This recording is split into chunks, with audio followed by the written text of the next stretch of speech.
So maybe for those who don't know me, so I'm Jean-Philippe Arrier. I'm in charge of the health technology at Lux Innovation, that is the National Agency for Innovation of Luxembourg. Today it will be like the fourth webinar of the series that we are organizing. I'm very proud that we got like in these sessions some really experts that we are inviting in order to discuss with our ecosystem. So the format is always the same, half an hour like presentation from our experts, and then about half an hour to discuss. So it will be an interactive session where you can really ask directly your questions to the speaker of the day. So just for your information, today it will be recorded as always. So we will, after the webinar, share with you the slides and also a link to the record.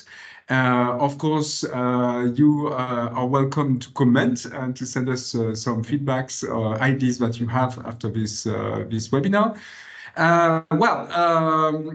Going to the point. So today I'm very proud to have two experts coming from a very large company that is Eurofins. So Eurofins, as you probably all know, it's a French group initially that is now having its headquarters in Luxembourg, somewhere here like 200 meters from where I'm staying right now. But Eurofins as a large group, they got a lot of like entities around the world. So in 2022, I don't have the figures for 2024, for 2023, sorry, the revenue was about like 6.7 billions. So congratulations for this. It's quite impressive as always. Today's speakers are from Eurofins E&E, that is a part of the Eurofins network of laboratories. And we will have like two speakers. One of them is Paolo Trisoglio, that is acting as a global medical device steering committee chairman, Eurofins E&E based in Italy. I think that you are in Turin right now. Yeah. Hello. He is also the national business line leader for the whole Italy. And we also have Anthony Delamotte, that is the medical devices business unit manager based in France. I think that you are in Aix-en-Provence, a very nice city in south of France, that I well know because I was like living next to Aix-en-Provence many years ago. And thank you to our two speakers to be here today, since the subject is very promising, and I'm sure that the audience have many questions for you. So the topic is how to be ready to launch a medical device certification process with an European notified body. And I will not be long, and I'll let the floor to Paolo to start this presentation. So Paolo, maybe you can start sharing your slides.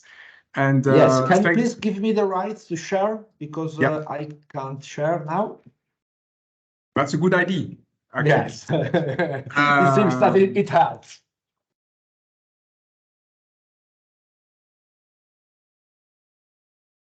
I think my colleagues are already working on this, right? And I want also to thank like every attendees of the day. So prepare your question. You can ask your questions into the chat if you want. Of course, we will take all the questions at the end. Unless there are like some urgent questions or misunderstanding of what Paolo and Anthony are saying. Paolo, is now you got all the accesses? No. No. Not yet.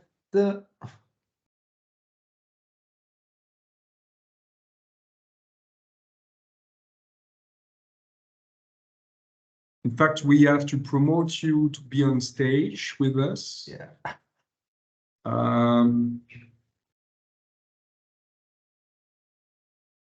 So we got a lot of people, and I have to find your name into the lists.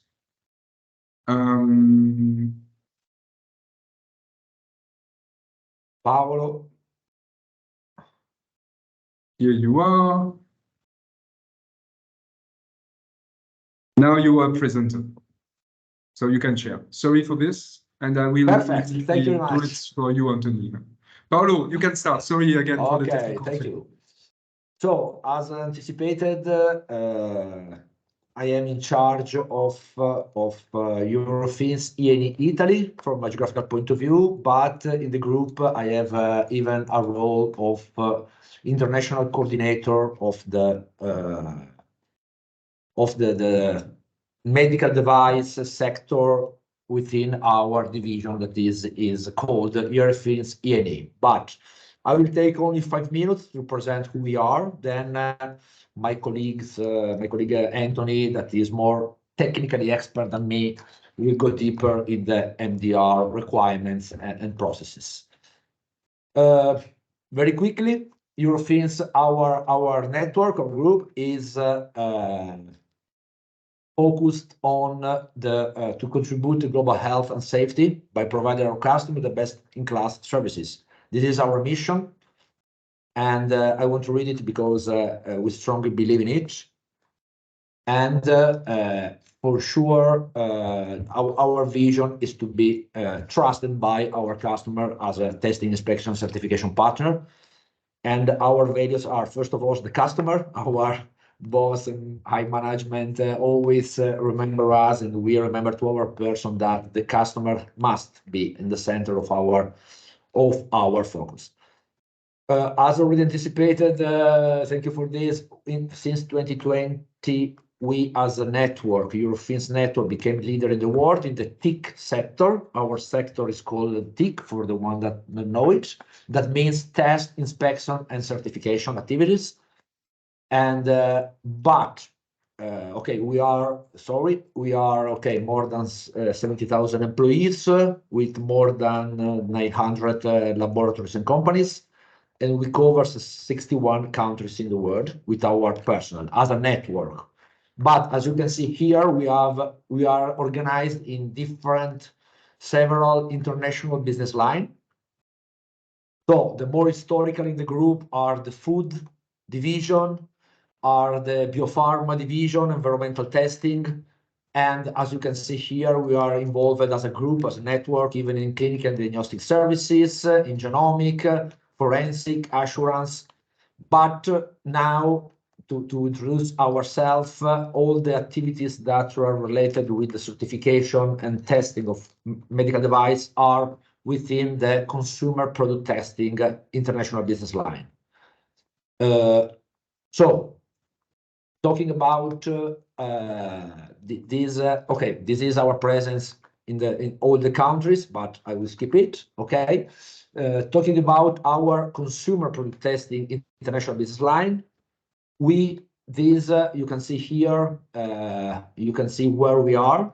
So as well as our colleague, where are, and the sector we cover in the consumer product testing international business line are not only medical device, but there are several as cosmetic and personal care, detergents, consumer or industrial electrical electronic products, cybersecurity and digital testing, construction, softline leather, and toys and hardlines. On all these kind of products and sectors, we offer our testing and certification and inspection services. The division cover different sectors, as you can see here, and different services, of which one of the most important and the most growing one is medical device, for sure. The area within Eurofins consumer product testing that are specifically focused activities on medical device is called Eurofins E&E, where E&E stands for electrical electronics. Say that, and these are the sectors where we are involved in medical device. Let me only clarify that E&E comes from the original laboratories we have that are more mainly electrical and electronic laboratories to perform tests on equipment, electrical equipment, beyond which there is the medical devices. But we, in medical device sector, as notified body, we have really strong competence and focus even on non-active medical device and not only on active electrical medical device. Last, E&E, so this is the network that we cover in our international division. So we cover Europe, Asia, and US. And specifically for Europe, this is our presence. As I said, I am responsible directly for Italy, where we have 6 locations here. Anthony came from our unit in France, so in France. And then we have a physical presence here in France. Only to clarify, we have presence in 3 countries, including Paris. Then we have our colleagues even in Germany, Finland, Switzerland, and United Kingdom. Regarding the business related to medical device, and I close my overall presentation. So arriving to the point of interest of this seminar. In Italy, starting from Italy, we are notified body for MDD, so the directives, but even for MDR, so the new regulation since 2020, as well as in Finland. They are notified body for MDD, but even MDR. But in Finland, they are even notified body for IVDR. And regarding MDR, our colleagues in France, led by Anthony, they already applied to become a 3rd MDR notified body in France. And our target is to achieve the notification within next year. Then Anthony will be more October, probably 3rd quarter next year. Moreover, our colleague in UK already applied to become a UKCA approved body, because as you may know, there has been the Brexit. So after the Brexit in the UK, they launched the UKCA mark that will enter in force in the coming year. So far, it's still possible to sell products C market in UK, but from in 2 years, it will be mandatory to have the UKCA approval mark certification issued by an approved body, UK approved body, or at last it's 1 year so far. And the target of our colleague UK is to become approved body for UKCA mark for medical device within 1st quarter this year. So we should be quite close to have this approval. Last but not least, all the other locations we have in Switzerland and Germany, they, as well as the others, are focused mainly on electrical and electronic testing. They are not notified body for MDR. But the last information is that in Italy, in Germany, in Finland, and in UK, we are also ISO 13485 certification body. So for the voluntary certification of the systems of manufacturer of medical device that often is, even if it's not mandatory, as well as the C mark, often is requested by the market. I finish here my short presentation. I thought that it must be short, and so for me, this is. I let my colleague Anthony take the floor. Thank you, Paolo. So, Jean-Philippe, so I can share my screen now, right? Yes. All the questions will be later on. Okay. Yeah.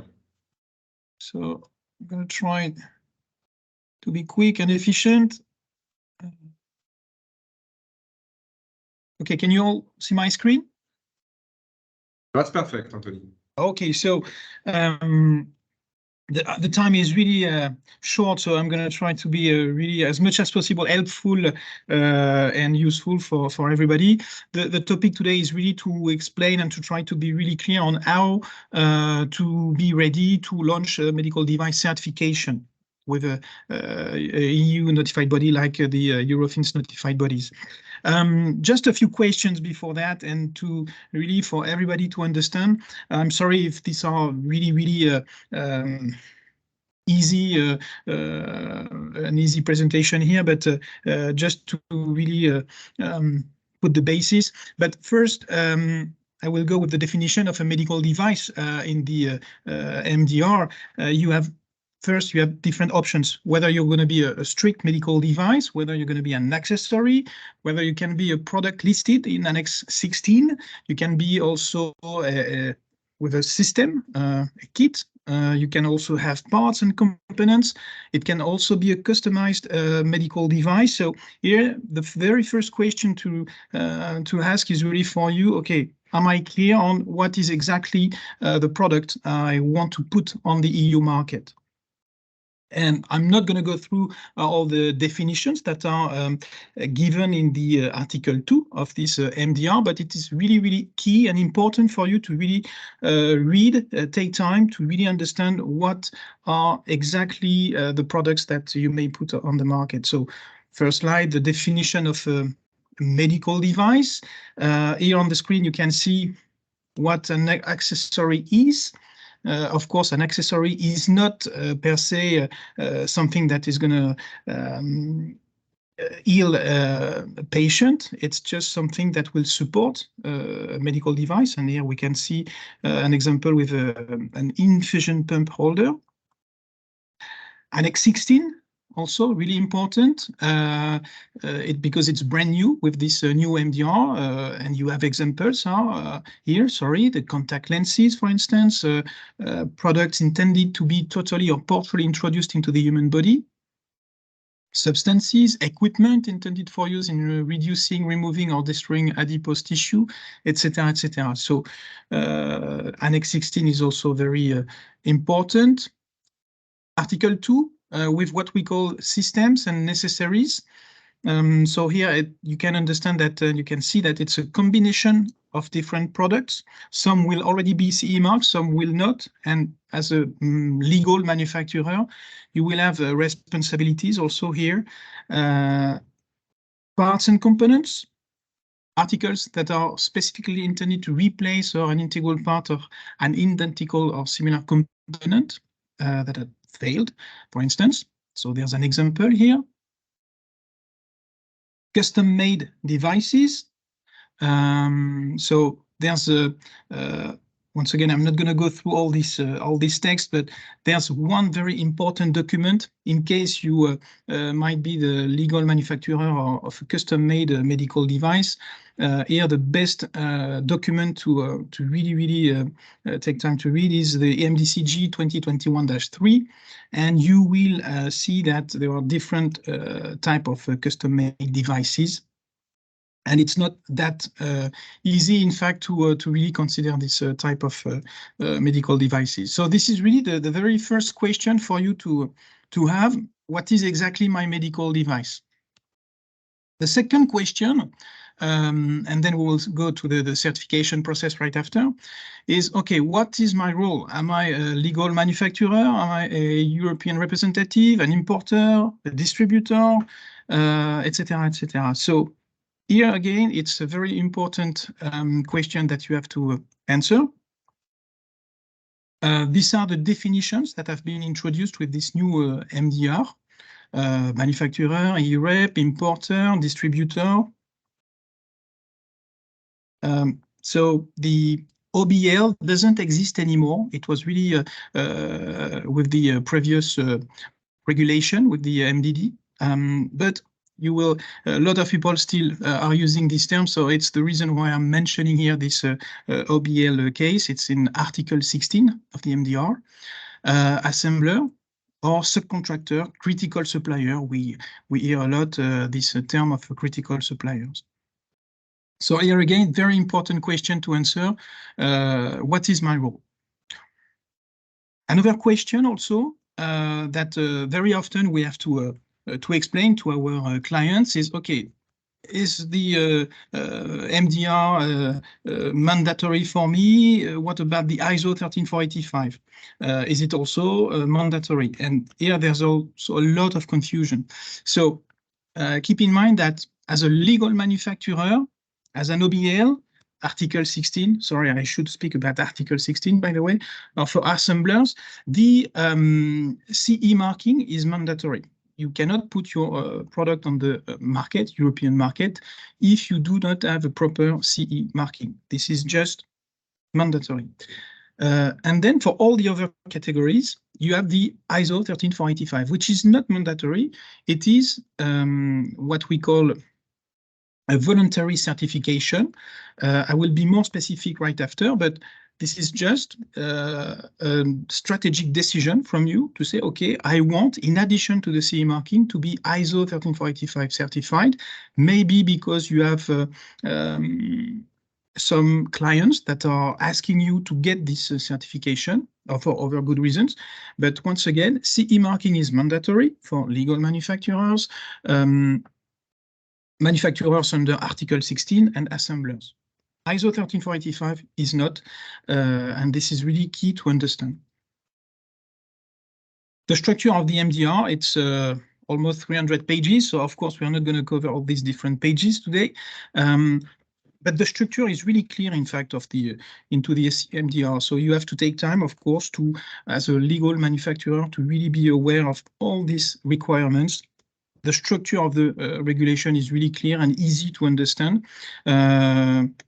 It takes time, of course, because it's a lot of pages, but still it's really important for you to be aware of this, all these different sections, chapters. Critical suppliers, you might, in the audience today, maybe some people are from critical suppliers. So as a critical supplier, you are not obliged, of course, to have the CE marking. It's not for you as a critical supplier. However, it's a key position because you will have to, as you can see in the regulation, you will be listed, you will appear. And for manufacturers who are your clients, they will, for instance, they will have to control you to do the proper selection and to make sure that the service or the product that you are delivering is always according to the requirements from the legal manufacturer.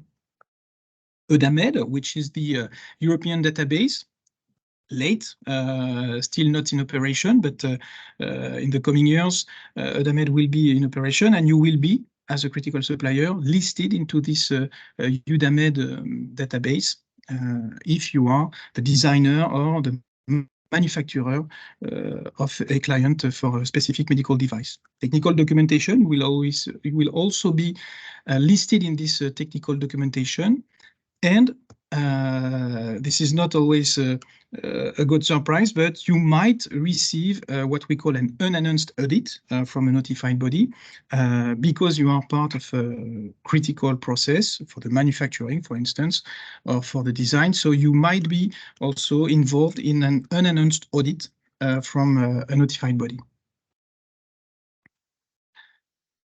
The process for you to obtain this certificate is well described in the Annex 7 of the regulation. You will see Annex 7 is really dedicated to notified bodies, and you will have all the different steps that are coming for the notified body. The very first step for you will be the quotation. So you will send an email, you will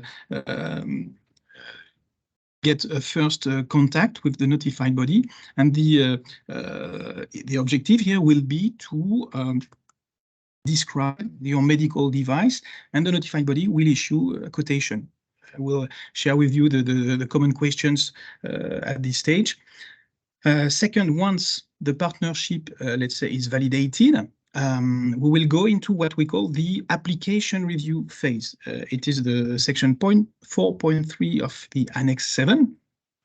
And here the notified body, even before really launching the certification process, will make sure that you have provided all the necessary documentation.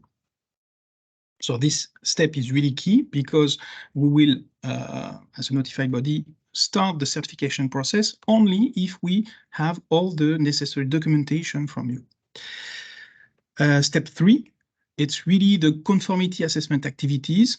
We will always start here by the technical documentation review. And if the output, the first review, let's say, of the technical documentation is good enough, then we will go with the audit on-site audit process. For each of these conformity assessment activity, you will receive a report. And once all these reports are validated, we go to step 4, which is the final exam decision and certification from the notified body. Depending on the cycle, because according to the MDR, a certificate can be issued for 5 years. So there's the first year, of course, you have the initial certification, and then all the years after, you will have what we call the surveillance activity. And this is the monitoring and control step on this slide. So this is really something that is really well described in Annex 7. So please refer to this Annex 7 of the MDR. You will see exactly what are all these different steps. For the application to a notified body, this is really the key questions that a notified body will always ask you. First, of course, the description of a medical device, and especially what are the codes, because you may know that the notified bodies are designated for some codes. There are 71 codes according to this regulation 2017-2185, and notified bodies are not all designated for all the codes. Some are, but just a few, and most of the notified bodies in Europe are designated for some codes. So this is something that is key, because a notified body might not be in capacity to answer positively to your request. So first, the code is a very, very important question. Then the classification of your medical device. Is it Class 1S, Class 2A, 2B, 3, etc.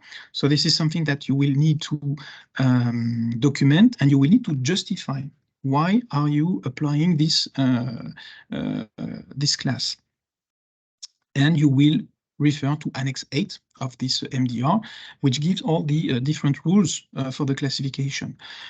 We will need to get the technical documentation list, and we expect to have at least one technical documentation per product, of course. And you will also describe the specificities, sorry. Does my product has medicinal substances, nanomaterials, in artificial intelligence, for instance? And you will also describe the conformity assessment route you want to apply. Is it Annex 9, Annex 10, or Annex 11? Most of the manufacturers, they go with Annex 9, which is a quality management system assessment plus the technical documentation assessment.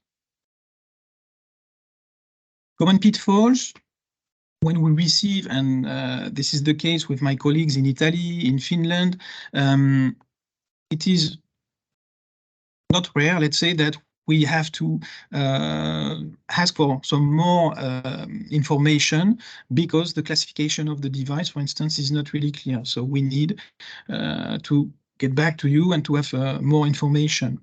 Sometimes also, you know, you have codes that apply to your device. And we sometimes have, for one product, we have different MDA for active or MDN for non-active codes that are applied, that are used. And it's not possible according to the MDCG 2019-14, which is a great guidance. You can only have one product code for your device, not more. The list of MDS-MDT, which are the codes also used for the specificities and for the audit, is very often not complete. And also the way the technical documentation, technical files address all the medical device that you want to certify. Speaking of the application for you, these are I'm using a few slides from the European Commission. We see that a lot of submissions, unfortunately, are not complete. This is a very recent slide that was issued by the European Commission, where you can see that the percentage of completeness rate. And you see that June 2023, only 21% of these applications were complete. and October 2022 was 31. So yeah, it's still the figures. I don't know how accurate they are because they rely on all these notified bodies. But however, that is for sure that lots of these submissions are unfortunately incomplete. So it's really a point of attention for you. Just a little focus on ISO 13485 because we've been speaking of MDR so far, but ISO 13485, most of the manufacturers are asking for this certification. The CE marking, like I was saying a few minutes ago, is only dedicated for manufacturers or manufacturers under Article 16 and assemblers.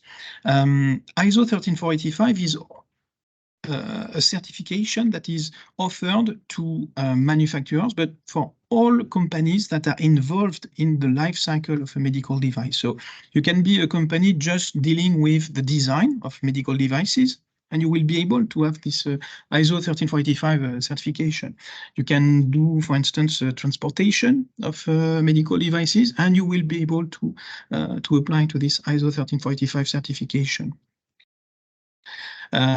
What is important is to understand that the perimeter, the scope for this certification is only addressing the quality management system.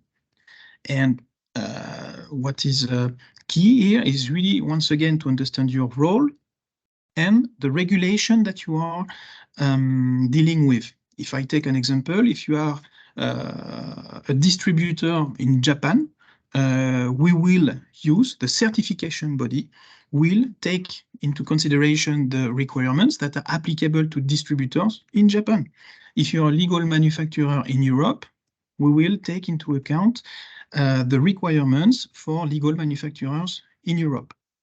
So this means that, for instance, for manufacturers in Europe, if you want a certification under ISO 13485, in addition to your CE marking, of course, then we will need to look at the way you address the Article 10 of the MDR, and also the what we call the GSPR, which is the Annex 1. So general safety and performance requirements.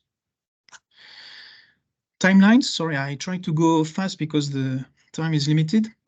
So we had this recent amendment, 2023-607, which gives you another 5-year extension, but even it can be a lot, 5 years, but it's really, in fact, the time flies, like we're always saying, and you really have to not to wait till the last year, let's say, but really to try to use as much as possible this period extension, but starting as soon as possible.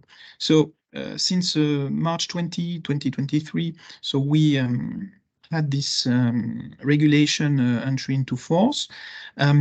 What is important, if you are a manufacturer of a legacy device, you will need to lodge an application to a notified body, and not to the notified body you received the MDD certificate from, but all European notified bodies that are designated. So before May 26, 2024, you need to lodge this application. Eurofins notified bodies, for instance. And by September 26, 2024, you will need to sign a written agreement with the new notified body. This is key because if you do not respect these timelines, then you will not be able to use this 5-year period extension. And then by 2028, for class 2Bs, 2A, 1S, and 1M, you will need to get this MDR certificate. So that means that till 2028 maximum for the, depending on the class, you will receive MDD surveillance audits, and you will need, before 2028, December 31st, to have your MDR certificate. A few conditions here. The main condition is, of course, because the deal is like we are still referring to your MDD certificate, so you will not be able to do any modification to your medical device. If you do, then you will need, before that, you will need to get the MDR certification.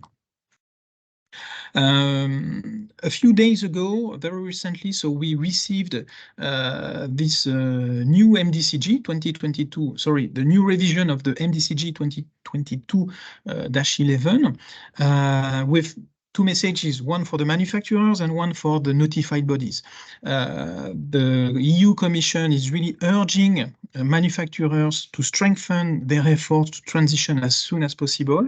Like I was saying just before, as 5 years might be a lot, but the issue is that still we don't have enough notified bodies. So if you wait for the last minute, you might not be able to have a notified body telling you, okay, I can do the certification. And for notified bodies, the EU Commission really urges the notified bodies to make all possible efforts to improve their conformity assessment activities.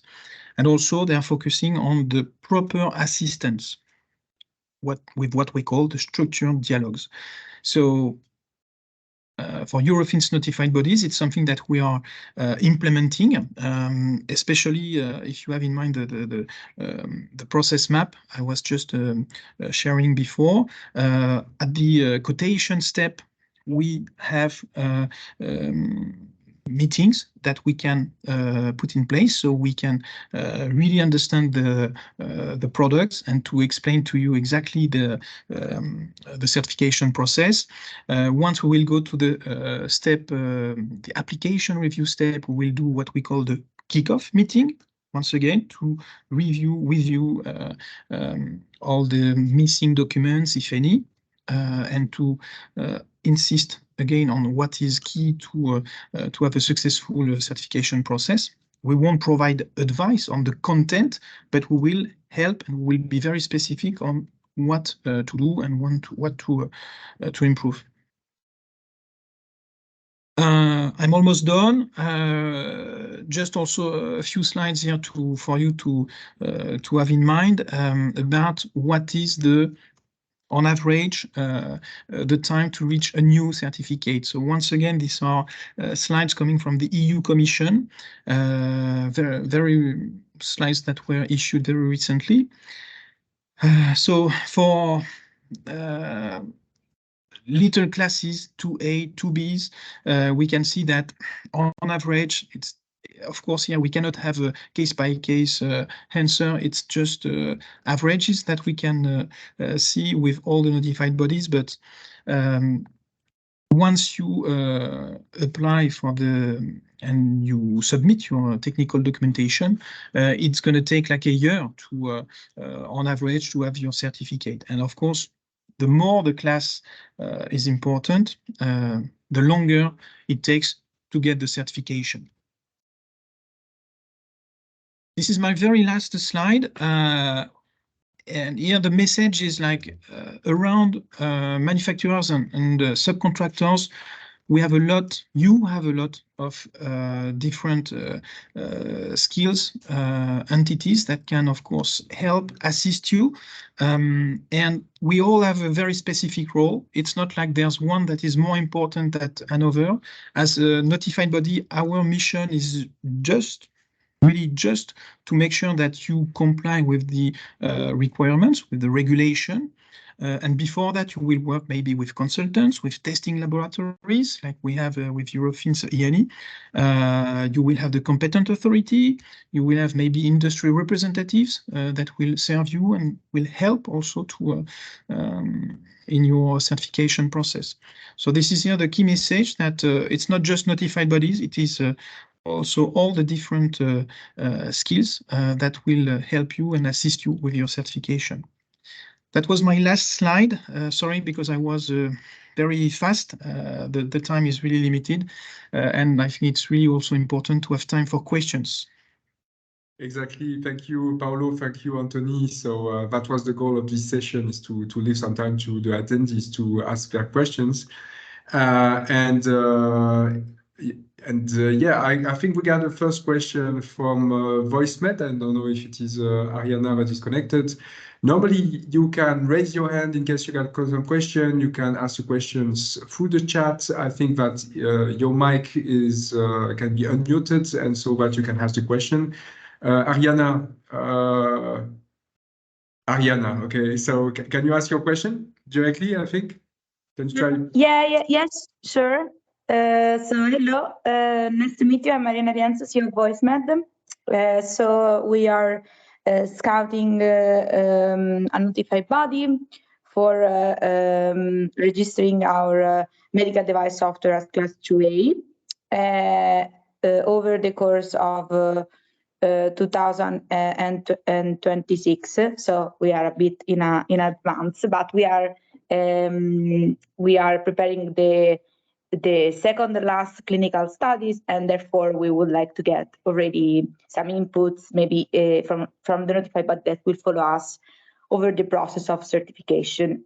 So my question is about if you have experience in or if you think this is going to be something that you're interested in, the field of AI software, medical device software that works towards a smartphone, so where we don't control the hardware.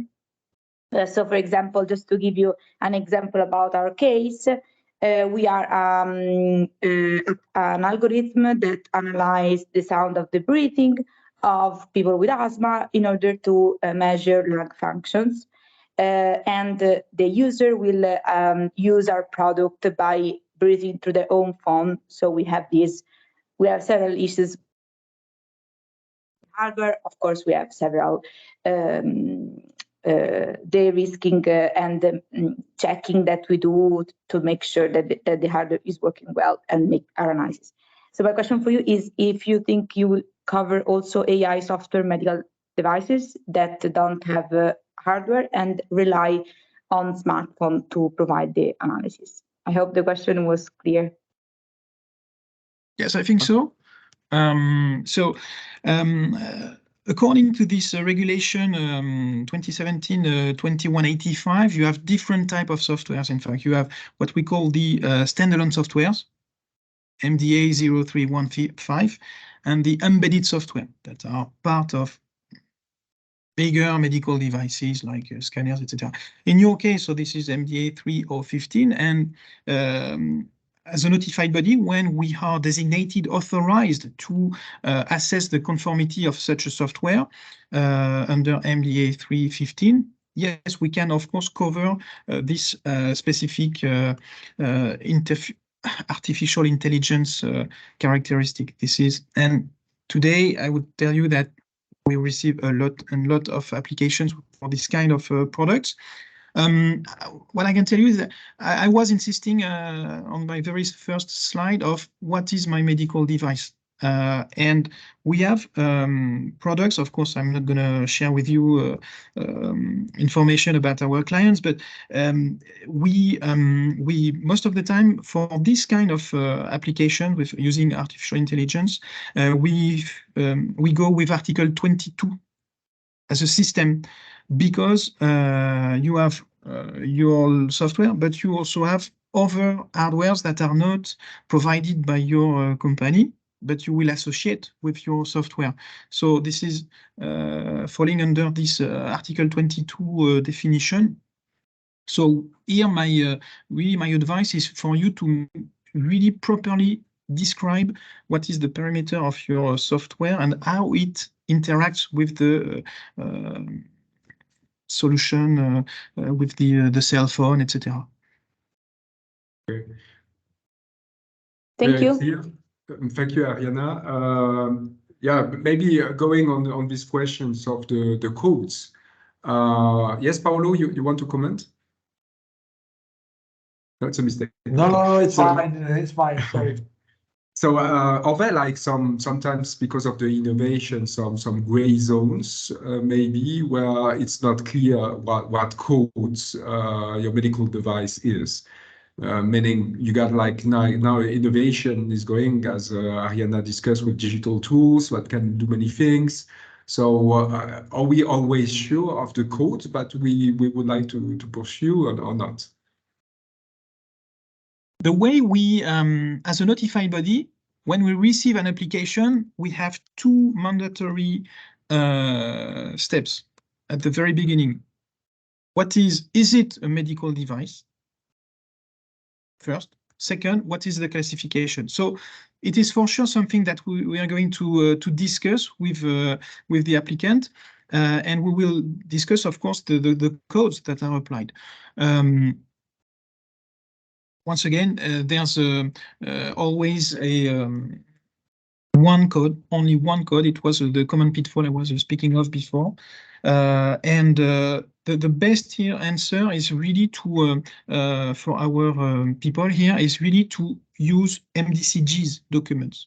MDCG's, Medical Device Coordination Group. So these are free documents on the European Commission website.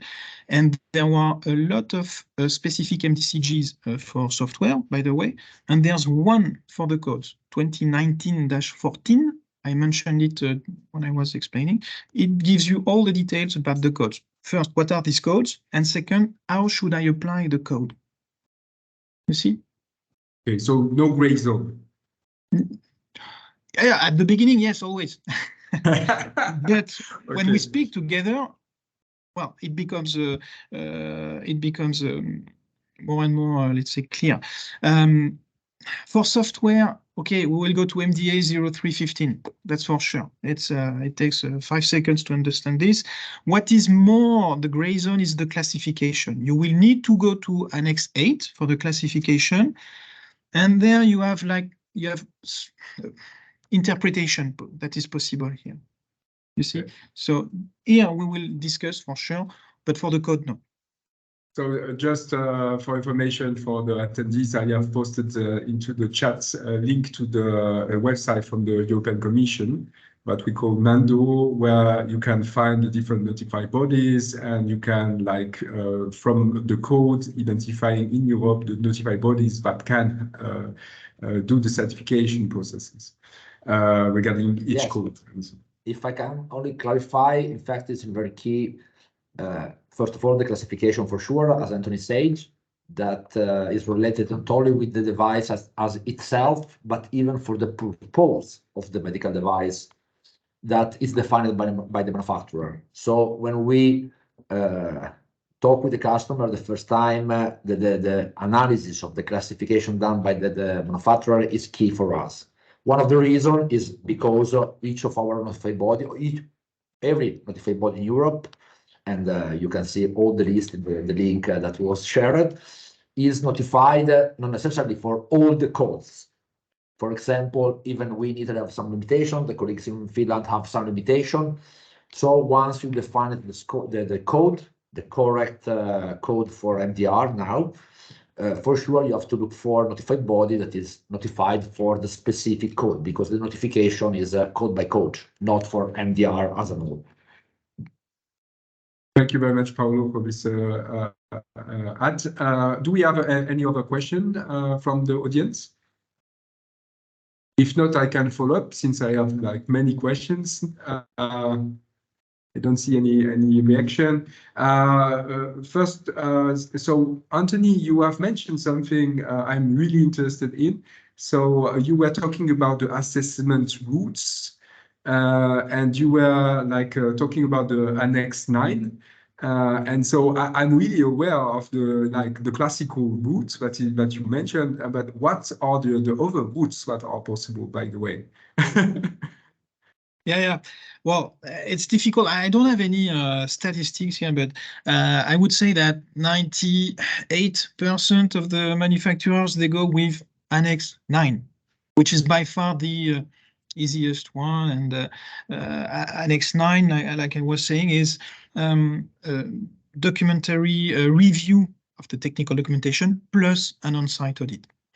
If you go to Annex 10, it is what we call the examination type.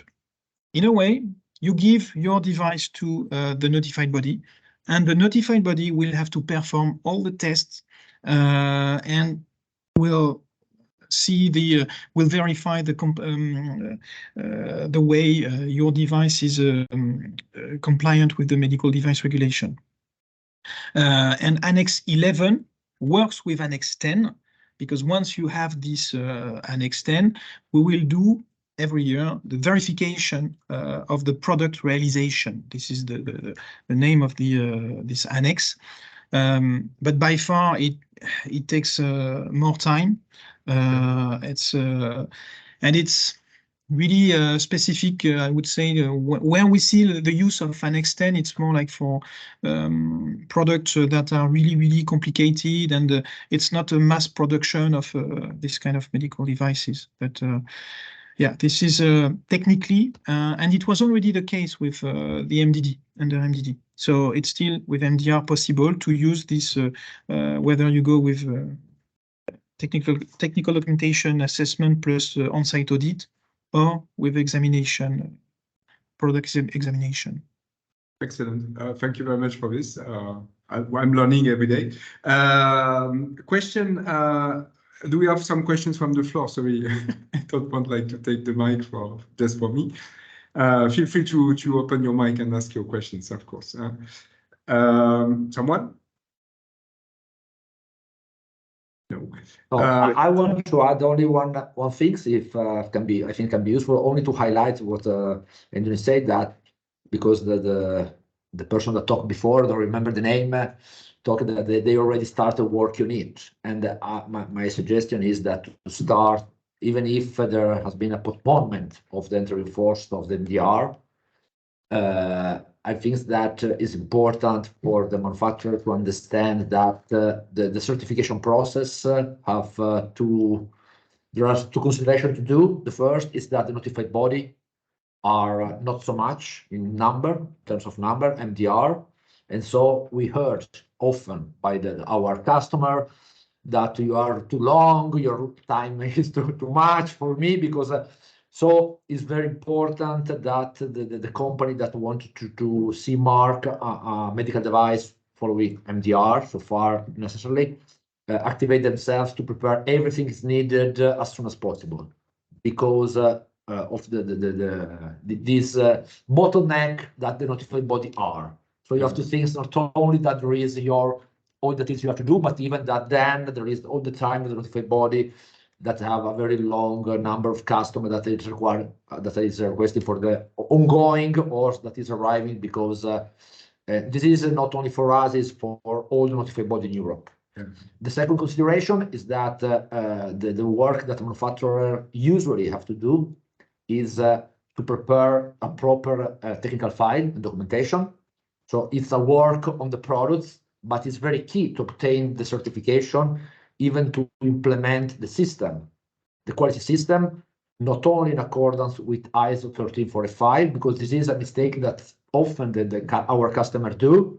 The things that if they have in place an ISO 13485 certification compliance, they are ready, but the MDR add several additional requirements. So to have the ISO 13485 certification, it is voluntary, is a good base to start from. But to implement all the documentation, all the processes to be compliant with the MDR is another thing. So it asks for really, if you have not, you have to work a lot before to be ready to apply to a notified body. Because as soon as we verify the technical file, clinical evaluation, test report, risk analysis for the products, before you can sell the products, you need to have our audit in the manufacturer side and in all the strategic suppliers of the manufacturer. And so it's not so easy as sometimes our customer thinks that it is. Yeah. So time is really an issue. And so I want to actually we do have a question from Patricia about Eurofins France. What do you expect to be designated notified body for MDR? I think you already answered that one, but the sooner the better. but it's a long process. It's a long process. We have applied to the ANSM, which is the French competent authority, last January. We had already we received the inspection from the EU Commission last month, and we consider that it's still going to take a year to get this certification. At least. So we hope that, of course, by end of 2024, maximum will be designated. This is really our target, but it's a long process because we deal, of course, with the French competent authority, and then after we have also to take into consideration the comments, the conclusions from the EU Commission. Yeah, and good luck for this, obviously. Question. So Paolo, and you mentioned the waiting lists. So you have a lot of customers coming to you. What's your selection process? Are you like selecting the companies that have already like really good documentation, very advanced, so that you can go directly in the certification process or audits and things like that? Or are there like other like funnels that we have to be prepared with? No, our flow, first of all, being that we in Italy, as well as our colleagues in Finland, we already was notified body under MDD, so the directives that can't be anymore used for new products.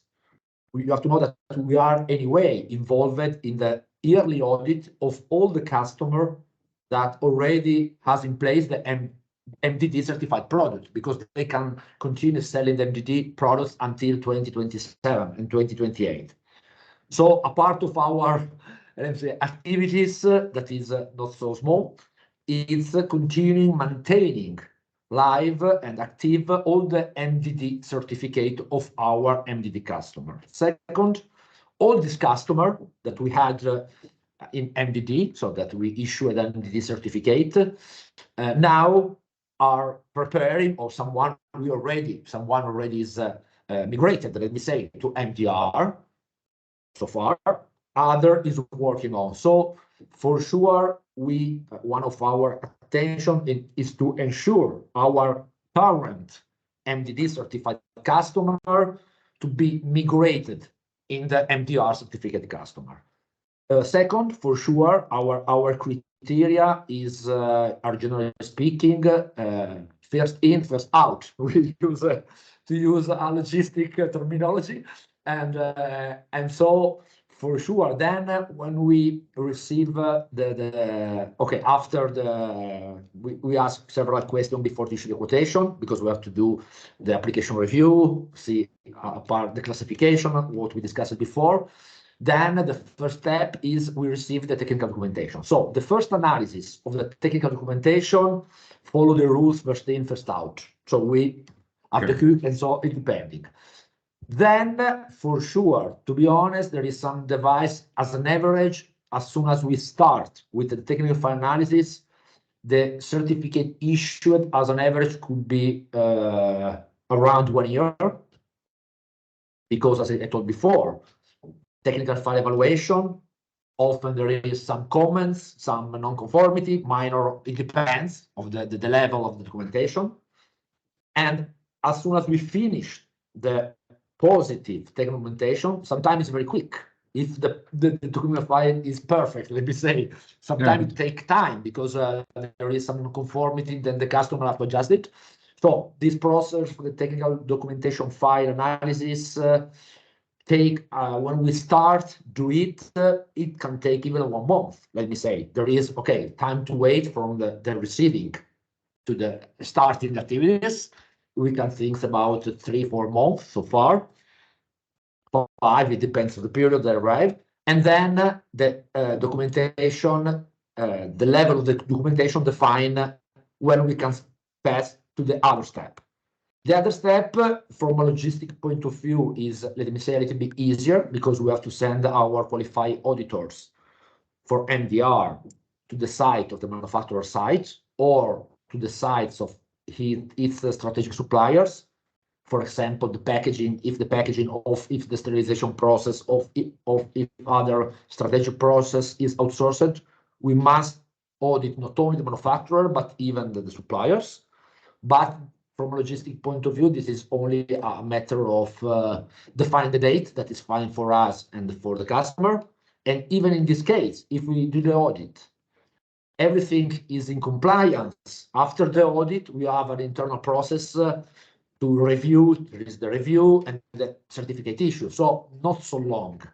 Okay. Sometimes, in particular, the first audit, if a customer starts and never certified MDD or MDR products, often happen that there is even there some observation, some non-conformities, and so the time only partially depends on us. Even if only thinking on our part, the time is needed.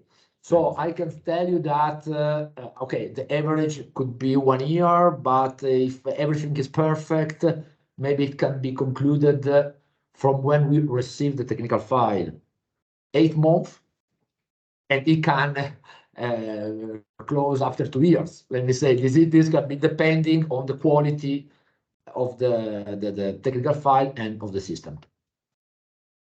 Okay, thank you very much. So we are running a bit after time. Sorry for that.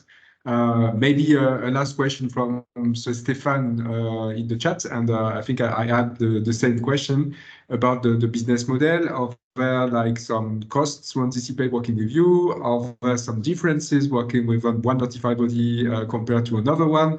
What is the business model you have working 1 year with you? Do we need to pay like 1 year front, or do we have to pay in several times? I don't know. What is your business model actually? You're on mute, Paolo. Yeah, Anthony. Okay. Okay. Regarding the price, all the notified bodies should make their price list public. So if you go in our website, for example, European Product Testing Italy, you can find in the page of medical device our price list. It gives you not a clear idea of the budget, because I see that the budget, Stefan asked for the budget, because we publish the rate. In fact, when we issue a quote, when we apply the vendor rate we are used to use to the number of days that our technical office estimate that is needed to make the activities. So if we have to certify a medical device that is classified as 2A, and the only one, and it depends even on the kind. So it can be an amount. If we go to a class 3, for example, because we are notified even for class 3 medical device, it can be for one product 4 times more, only for the technical file part. We divided, so in our prices, you can find, and in all the notified body that should publish their price list, you can find the mandate rate. But to have the budget, for us, is needed to have the information of the products. For our usual approach from Italy is to give our customer anyway the fixed amount as soon as we verify which kind of product it is, how many products are, okay, regarding the technical file evaluation. And then we give another amount for the audit. So each audit cost, and we close the amount. For the first year, usually is bigger because the number of mandate for the certification audit is higher, while the surveillance audit, so the second, the third, and the fourth, and the 5th year, because the cycle is 5 years, is lower. So even there, in our quotation, we give the budget, clear budget for both the phases, technical analysis and audit. But the amount can be very, very variable, depending on number of sites, number of person, number of products, kind of products, classification of the products. So we need to give a budget. We need to have the information of the product and of the sites to be audited. Okay, clear. Just in addition to what Paolo has clearly explained, is what you have to keep in mind is that the price will depend on 2 key information: the staff.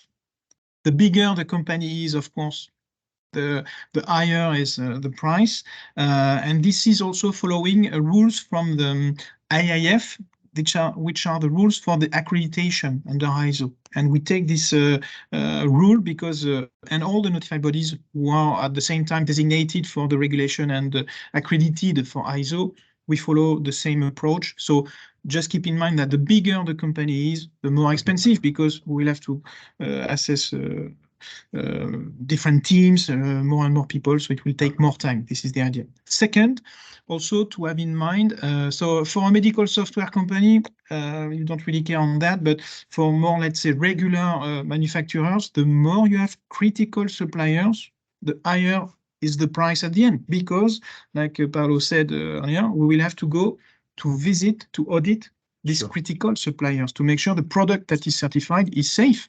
This is it. So, so yeah, this is what you really have to keep in mind. When the company is small, 1, 2, 3 people, it will be less, of course, and critical suppliers.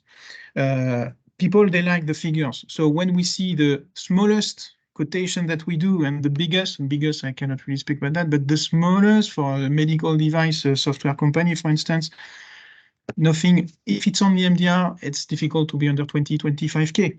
For the initial certification, if it gives an idea. And then, of course, if, like I was saying, if you have a lot of medical devices, a lot of critical suppliers, it's going to be more than a few hundreds, for sure. Okay. Obviously.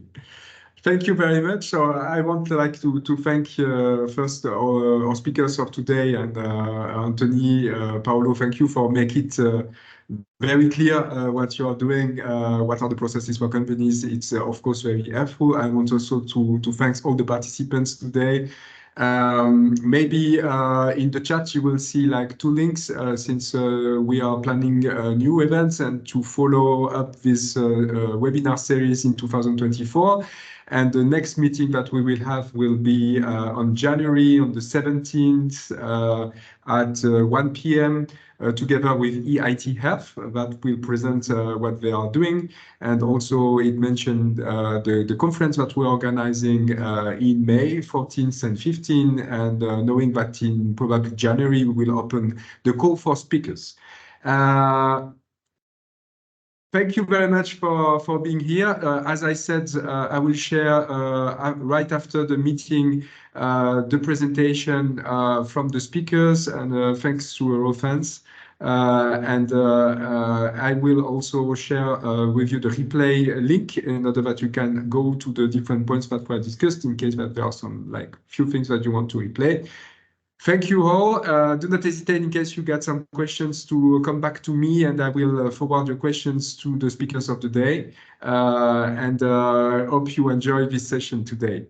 See you soon. Thank you very much for your time. Sorry for being once again a bit late. Have a nice day. Bye. Thank you very much.